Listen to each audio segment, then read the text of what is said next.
Hey, hello, and welcome to another episode, another video. Hey, Vijay, how you doing? Great, man. Great rally. I know that we discussed quite a lot today about football, but just feel like going on talking about That, it. I think this, which is this video we are recording today. I think this is the third video, right? So, yeah, guys, just so you know, we put in a lot of work here, and please support us. Please watch our videos, share, subscribe to our channel, and that's a big help that you guys are going to give us. yeah, Yes, that's Ali. true. I think we've created a lot of videos in game week one, uploaded them, and we've got some views there. And this week again, we've got a few videos, so do check it out and do continue to watch our videos, like our videos, and we really appreciate all the support you give us. And let's get into some transfer talk. Now, compared to last year, this year, the season transfer window closes on the 1st of September, so we've still got some activities going on. And we cannot start anywhere else but besides Vijay's team that is creating all the drama in the Premier League in the transfer window, like they have been doing for the last two transfer windows, which I'm just going to leave this all up to you to explain what has been happening. What have you all done to Liverpool, and why are you all doing this? I don't know. It's unbelievable, man. It's unbelievable. I mean, when we started signing all these young guys uh, in the Jan transfer window, I was like, what are we doing? Like, what's going on? But clearly the owners had a plan, to build this young team, exciting team. And now the signings we have made, and especially, yes, we are talking about Caicedo. You guessed it right, guys. We beat Liverpool to it yet again. I think, and some a few other, I think, transfers we beat them earlier as well. So it feels good, man, to have him. I think he's a hot property when it comes to defensive midfield role, right? That central defensive midfield role. I don't know if he's worth 115 mil. It's a lot of. I mean, the markets have gone crazy, right? You know that for the past few years with the Saudis coming in, and with all the Arab money coming in, yeah, the markets are gone crazy. But great signing, man. We saw how our midfield was against the Liverpool game. Enzo is obviously a World Cup winner. Everybody knows what he's capable of, and he, along with Caicedo, I think it's just going to be a beautiful partnership. We are happy to have him. We are also going after Lavia. So yeah, excited, man. Exciting transfer window. And Valley, I don't know if you heard this or seen this video going around regarding FFP. So there is this guy. He has actually broken down why Chelsea are not in the FFP. What do you say that? Um, uh, not what is that word for it?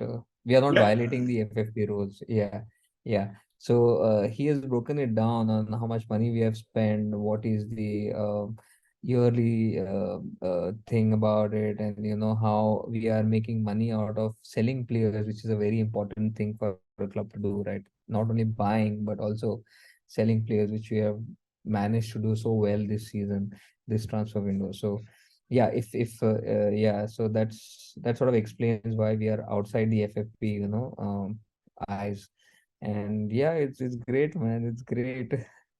yeah, I can see the excitement in you and a lot of Chelsea fans as well. I think just going back to last year, where a lot of Chelsea fans were quite excited with the new owner coming in finally, the signings that were happening. Maybe not everyone was sure who these players were, what was happening, but I think what didn't go well for Chelsea was the results, and that put a dampener on the spirits. But you can already see that energy coming back to Chelsea, and now I think with the addition of these key signings, Enzo is a brand name, Caicedo is a brand name, Lavia I think is proven in the Premier League, could be a great brand name, and we spoke about this in our first video. of how important the midfield is, because now a team's building up play from the back. Your midfield is where most of your battles are won. That's where coaches, lose their jobs. That's the tactics that happen in the midfield. So I think really, really important signings. Just to break down what's happening. So I think Caicedo has been in discussions with Chelsea for a long period of time. Liverpool, on the other hand, were, I think, for almost a year interested in Jude Bellingham, which eventually went to Real Madrid. So at one point of time, fans were made to believe that they don't have the money to compete with Madrid, which was 110 at that time for Jude Bellingham, or 100 million, which they didn't want to pay or even make a bid. Went to Madrid, end of story.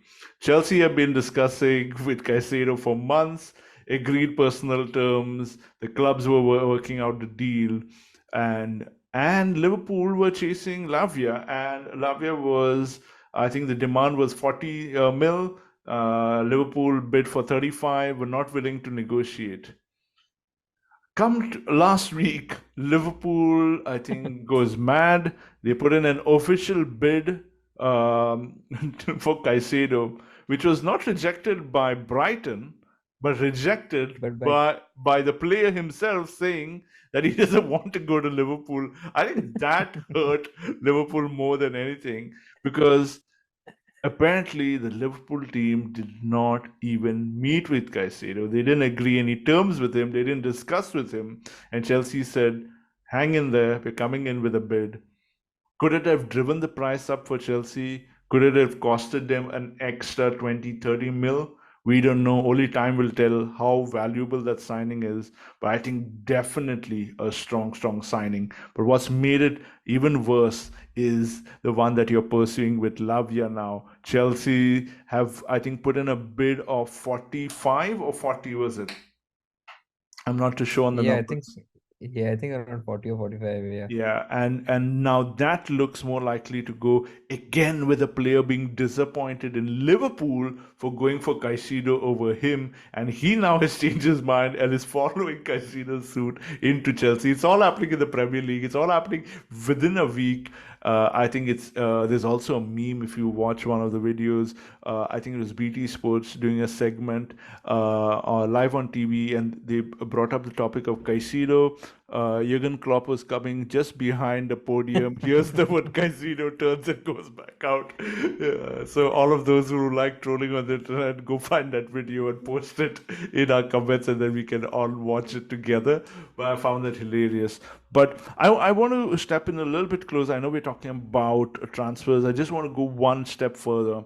If you do get these two players in, how do you play Enzo, Caicedo, and Lavia in that same team, where you've already got some decent midfielders in there, Chilwell's in there? How do you accommodate all of these players? Yeah, I don't think the idea will be to play all of these together. I think the plan is to develop Lavia into an even better, player under obviously Enzo and the rest of the squad.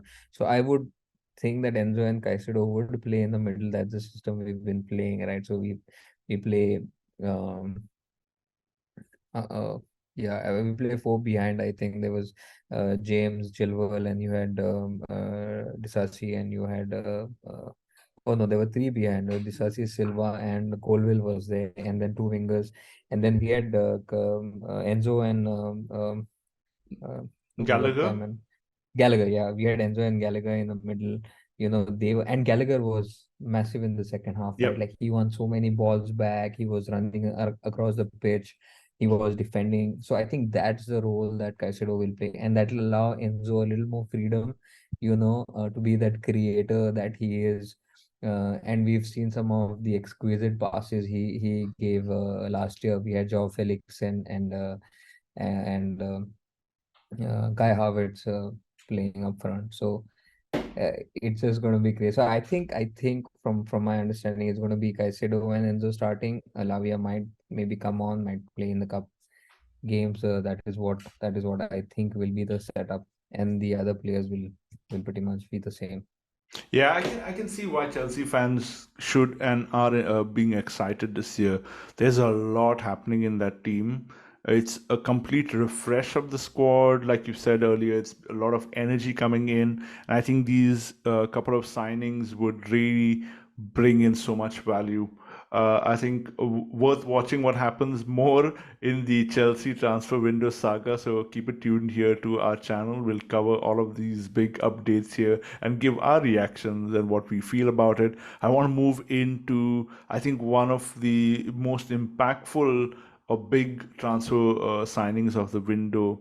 That is Harry Kane finally making that switch out of the Premier League with Bayern Munich. Does that mean that Alan Shearer's record for the most number of goals stays intact? We don't know. Kane's reached an age where would he be coming back to the Premier League? Would he be able to break that record? Only time will tell. But the deal is finally done, and he's now a Bayern Munich player. I think it's a massive change for Tottenham losing Kane. I think it's a new era for Tottenham. One of their own once in a lifetime generational player has given a lot to Tottenham, but I think it was time for him to win something before it's time to hang up his boots. What are your thoughts?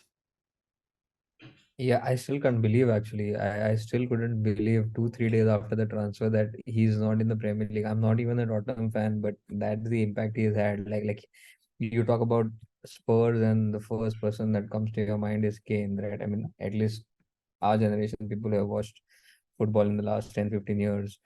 And yeah, to not see him in the Premier League, to not see him in the Tottenham shirt, I mean, it's going to take some time to get used to it. And yeah, I mean, see, at the end of the day, players come, players go, man. Even like we had to get sell Mount, our own homeboy, and we sold him to a direct rival. So yeah, these things happen in football. But only time will tell how Tottenham will cope without him. Their first game was pretty good. I think they made some decent signings. They have a new coach, who seems to be he's very good. His press conference, if you have heard, is very calm. He gives very good answers. He's not like the Conte type, who used to who, I mean, we know what happened with Conte. I mean, and he's not answer anything straight. It was always twist and things in his answers. So anyway, it looks like their team is going to get better. But uh, obviously, he's not coming back and breaking Alan Shearer's record. I think that's safe now. He was so happy. You saw the meme he posted with the aeroplane, and he is in the pilot uniform. Like, I don't think anyone is close unless Haaland sticks around for 10, 12 years with City and keeps scoring at, whatever, 30, 40 goals this season. Yeah, I think it's So it's difficult. I think we discussed this last year. It's difficult to have that level of consistency over such a long period of time. absolutely. But I think Tottenham will definitely miss Kane. But yeah, I mean, all the best to him. I think it Yeah. only does well for all our other clubs that Tottenham don't have that player. But without Kane, where do Tottenham stand? That's something that'll be interesting to watch throughout the season. I'm going to move Yeah. into a little bit. Of course, you can't talk about Tottenham without talking about Arsenal. Arsenal just made a sign, and I would say a surprise signing because in game week one we played against our own goalkeeper in a way. With we sold to Nottingham Forest. Turner. Turner went Yeah. there. I think his first Premier League debut, if I'm not mistaken, as well. I think was is US number one World Cup coming up in the US. Definitely a good switch for him personally. And I wouldn't. I think this is something that surprised a lot of people and still surprises Arsenal fans. Is the signing of David Raya from uh, from Brentford, right? Brentford. Yeah. Yep, from Brentford because he was Brentford's number one keeper, performed quite well last year, was responsible to keep them up and in a good position. and Ramsdale seems to be the clear choice as number one, displaced Leno, who was Arsenal's number one keeper. And what does this mean for Arsenal's future? What does this mean for Ramsdale? So for me, this is a little bit of a puzzling signing, but I'm not complaining because to have two great keepers in your side is a very rare. I don't think so. A lot of teams have that sort of competition at the moment. And a lot of teams are struggling for good goalkeepers, and we have two of them in our team. So I'm quite excited about this signing, to be honest. Yeah, I think it's a great addition, yeah, because you guys are playing the Champions League as well, right? So there'll be a lot of squad rotation, a lot of matches. With Champions League, you have easily another 10, 15 games extra in the season. So that's a lot of matches. I think Arteta is preparing for that as well. Great, great goalkeeper. And it'll also keep Ramsdale on his toes, right? Like till last day, he was just like Yeah, chilling. There's nobody competing for that spot. But now he has to, like make sure that he is on top of his game, and not allow Raya to take his spot. So it brings that competition between the keepers as well. So I think great signing. But I'm curious on what you're going to do on the Timber situation, man. We just heard that, he has. I mean, I feel sad for him. I was really, really impressed with him in the FA Cup game as well as, sorry, not FA Cup, in the Community Shield, as well as the first half of the Premier League. So, what do you think? First of all, sorry for that, Valley. I know he was one of your three marquee yeah, signings. So, what do you think is the plan for him now? It makes your squad takes your yeah. back squad back to what you were last year, right? Yeah, I think it's a big, big blow to the player. Firstly, of course, it's a sport and there are injuries, but he's a young player just entering into the Premier League. Made an impressive, I think, start to the season. Had an excellent debut in both those competitive matches that he's played. He's looked like one of the best signings out of these three or four marquee players that we've signed. So for me, like I said in one of our previous videos, I think he's someone who I was really expecting to excel. The Arsenal fan base really fell in love with him so quickly, and you could see why the way he played. So it's a big blow. From the latest updates, it looks like he's unfortunately going to be out for the entire season. And we've seen this with ACLs before.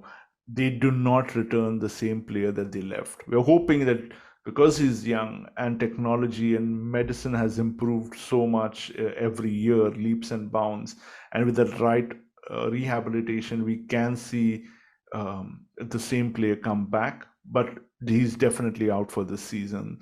So, I think it's even for people who have him in the FPL team, I would say time to sell him right now and find a replacement for him.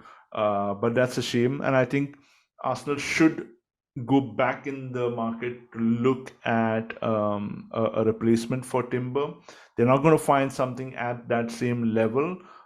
We do have Kieran Tierney who plays there. Technically still have Nuno Tavares in our team who plays there. We've got Zinchenko who plays there. We've got Kivior who can play there. We've got Tomiyasu who sometimes switches there. So we do have cover in that position. But it comes back down to the tactics and the way we want to play. So what you've seen in the last game where Partey inverts from a right back and comes into midfield, in a general situation, you would find Timber doing that and coming into the midfield position, giving us good cover for Zinchenko, who has also missed a few games last season, and we saw a massive drop whenever Zinchenko was out. So as long as Zinchenko is there, I think we've got good cover for Timber. But that was the role Timber would have played, is coming in from that left hand position, playing into that inverted position, helping Rice to move from a defensive midfielder to an attacking midfielder, occupying the number 8 position. That then propels Kai Havertz to go into that number 10 false 9 position. So it has a big impact on the overall strategy that Arsenal is going to be playing. But it is what it is. So we'll have to wait and see who that player would be there. If you have a name and you think that this would be an excellent signing for Arsenal, tell us who that is in the comments. And of course, we can review those comments and share our thoughts in the next video as well. I'm going to move into a little bit of another injury news in Manchester. And I think, again, this is a significant blow. I think much bigger than the one that Arsenal is facing with the injury to Kevin De Bruyne. De Bruyne has been sort of the pilot, the backbone of this Manchester City. He has been injured previously, and we've seen him out, but this seems to be again a long-term injury requiring surgery, taking him out of the Manchester City side for a while. Now you have to remember De Bruyne is no longer young as before, where he's already gone through a few injuries. He is aging, so this will have an impact on him in terms of how quickly he can come back into side. But what do you think is the impact of this for Man City? Huge, huge man, huge. If I remember correctly, he was involved in 28 goals last season, Wow. basically 28 assists. Yeah, he had to come off the Champions League final. We know that that's why the injury started. He played only 26 minutes in preseason, and when he was included in the starting 11, there was a clip, there was a pre-game interview with him, and he said that he was surprised, like, he was surprised with his inclusion in the starting 11 because he wasn't like ready to play full 90 minutes, to start a game. Even Community Shield, he Yep. came on in the second half, right? He came on in the Yep. second half. So he said he wasn't ready and he was surprised. So yeah, it's going to be a huge miss. I think. I mean, if he's going to be out for most part of the season, then that might just give the other teams and Arsenal an edge. And I think Arsenal fans hate him anyway. That he always scores against you guys. So Yeah. yeah, Yeah, I think again, as a football fan, you don't want to see this happening. yeah, But absolutely. I mean, as an Arsenal fan, I'm not complaining. As a person, yeah, definitely get well and be back to playing football. Hopefully next year after we won the Premier League. Uh, but I mean, that's a little sad news. And staying again with the Manchester team, we've seen some news floating around on Mason Greenwood being finally may get introduced back into the full squad. There's a 6 months review that the Manchester United board has been conducting after his, of course, very public court cases. So that's something again to watch out. I think he can definitely add quality. He's not played a game since 2022. So, how that's going to play into his fitness, rehabilitation into the side will be interesting to watch out. So, again, that's something that we're going to keep our eyes on. And I think just before we end the show, will he, won't he, will he stay, won't he stay? There are two names every year that come up in the market. One is Mbappe and the other one is Neymar, and one of them has packed his bags and gone to Saudi. So Neymar joins Al Hilal in the Saudi Pro League. I think for me, that's a clear sign of the end of sort of Neymar's career. Um, uh, what once we thought would be the replacement of Messi and Ronaldo never seemed to finally click off. I think he's got some amazing talent. He's got some amazing stats. If you've seen the contributions he's made in terms of goals and assists in both the Barca and PSG, he's really taken them to the heights. You cannot take that away from him. I think this move is just for me a kind of a sign that we've seen the best of Neymar already.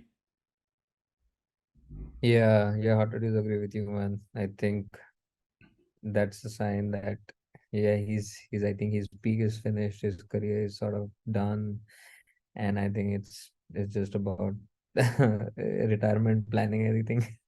Yeah, I mean, talking about Secu- retirement planning, Securing the future. this is so crazy. He is making 5 euros every second.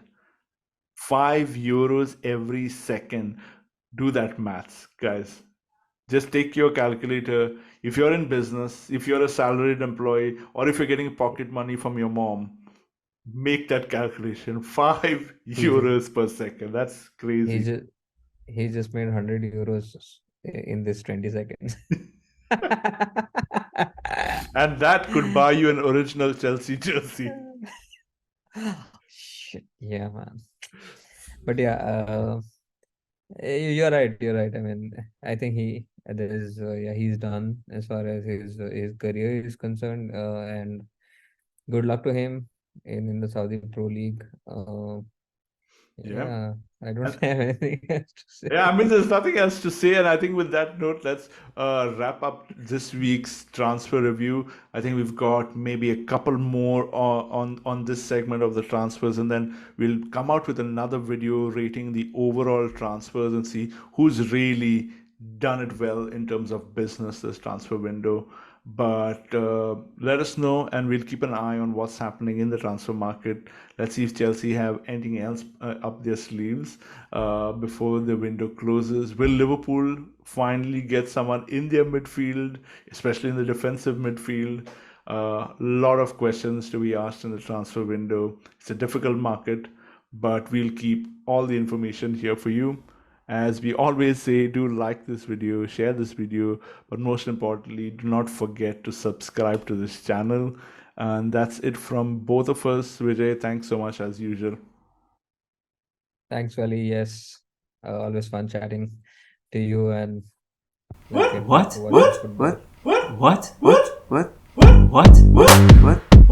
What? What? What? What? What?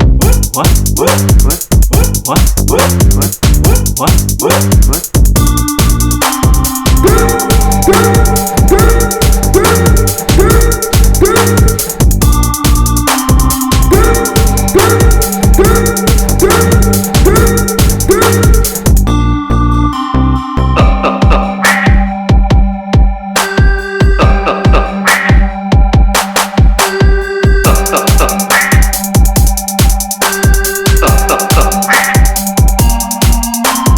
Stop.